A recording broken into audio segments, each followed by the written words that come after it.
Well, 6 games into the college hockey season, and the Wisconsin Badgers have half as many wins as they had all of last season.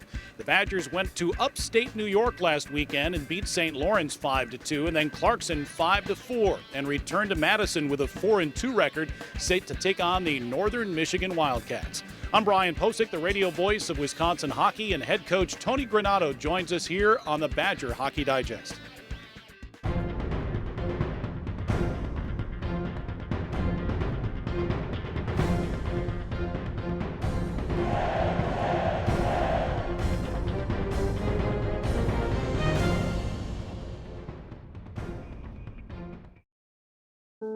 This is Lexi Rush. She's 10, and she's amazing. You see, Lexi was born deaf and couldn't hear anything. That was until her doctor in Appleton referred her to the pediatric specialists at UW Health in Madison. Now, 2 operations later, Lexi can hear everything. Powerful minds, compassionate care, amazing results. UW Health. Remarkable. Well, Tony, congratulations on 2 wins out east against 2 of the better teams in the ECAC, St. Lawrence and Clarkson. That first game Friday in a great old barn, Appleton Arena, and really your club dominated, especially from the second period on. You know, obviously you win 2 games on the road in 2 buildings. You talked about the barn that we played in. I thought both were great college hockey rinks. The atmosphere was great.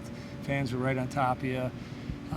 And those are 2 teams that are very physical. Mm-hmm. And I thought it was a different game for us than we've played so far this year, because I think, you know, as the game started, the other teams that we played against, they pride themselves on intimidating teams by being physical and running them. And I thought our ability to accept the checks and to stay focused on the game and not get involved in a whole lot of stuff after whistles and get frustrated and retaliate, I thought we did a heck of a job. And I was really happy because when you get challenged like that for the first time in the season, you wonder how you're going to respond. And I thought our response was great. Our energy was great. We didn't back down an inch, and I think it was a really solid growing point for our team. Yeah, oftentimes in a situation like that, a young team will try to match that physicality. But what I think your team proved, and to your point, is let's just stay the course and play our game. And it proved to be too much for both St. Lawrence and Clarkson, right? I think that's it. If you look at our team, we're more of a skilled team and I guess a working team without the physical part. And I'm not saying we don't finish checks and we don't protect at the net front, we don't battle on boards and things like that. But we don't want to waste energy and think that we're going to intimidate teams or change the momentum of a game by being overly physical. So I think we did stay to our game plan. I think it was pretty much straight through the board, as we were talking off the air. All 4 lines both nights contributed in one way or another, whether they killed penalties, whether they established their forecheck and wore the other team down like Stasky's line did in the second game. Ford gets a goal for us over the weekend. So all lines contributed at both ends of the rink. So it was a real good weekend for our club. Yeah, the top line of Grant Besse and Cameron Hughes and Luke Cullen produced 4 goals and 12 points on the weekend. Besse had a goal and 5 points. Grant's a senior who wants so badly for this program to do something special and win big games, and he's off to a good start. And he set some personal goals for himself as well. On a personal level, I want to score 20 goals this year. I think that's not unrealistic for me to do. I think I could have got close to that last year if I would have had a couple more bounces and not so many posts. But yeah, I'd say that's one of them. And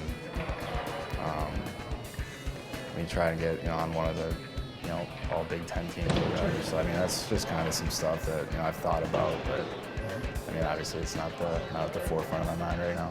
Yeah, Grant leads your team right now. He's got 10 points. He's potted 3. He had a big goal early in the third period against Clarkson that helped you maintain the lead there. He's playing really well right now. He is, and we had that weekend a couple weeks back where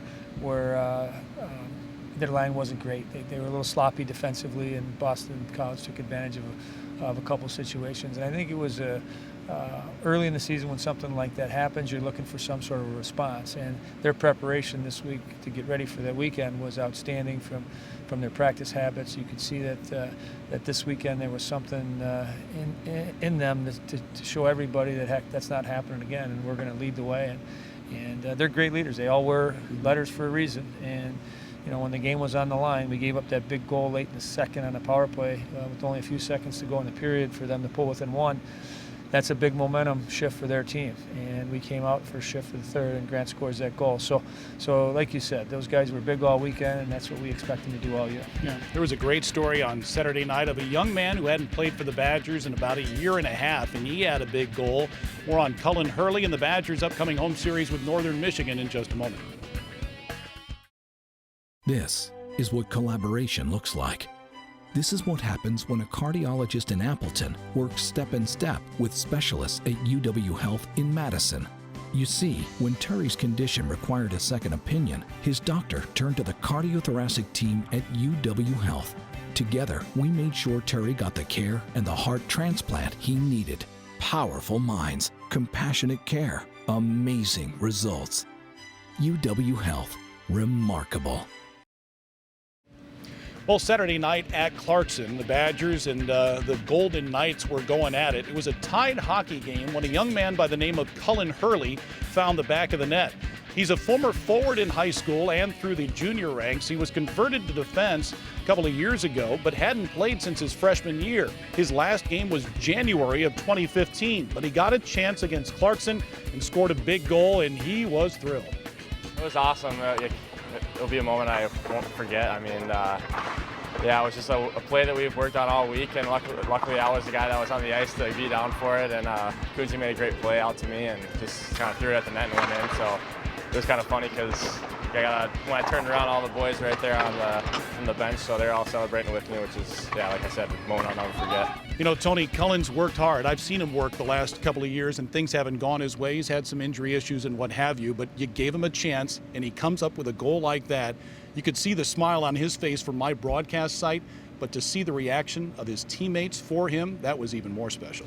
It was, and you're right. There's what a college athlete's all about. He stayed somehow with it. He you know, obviously with the struggles of us trying to win games the last couple of years, and for him to have to sit through it and not get an opportunity to play again and be ready for his moment says a lot about his character.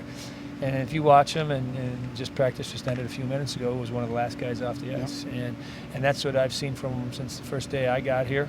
You know, we were chomping at the bit to find a way to get him in the lineup, and finally it happened. So it was great to see, and like you said, the best part of the goal was our bench, because these you would have thought we won the Stanley Cup with the way the bench was celebrating, and it just shows what kind of teammate he is to them.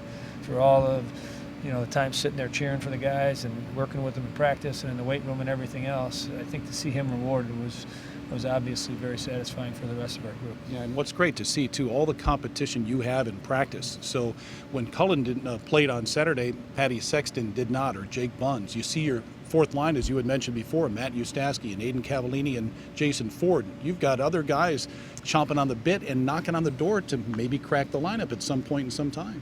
I like our depth. Yeah. The decisions to not play guys isn't because they haven't done well or they're not playing well or they're not working hard.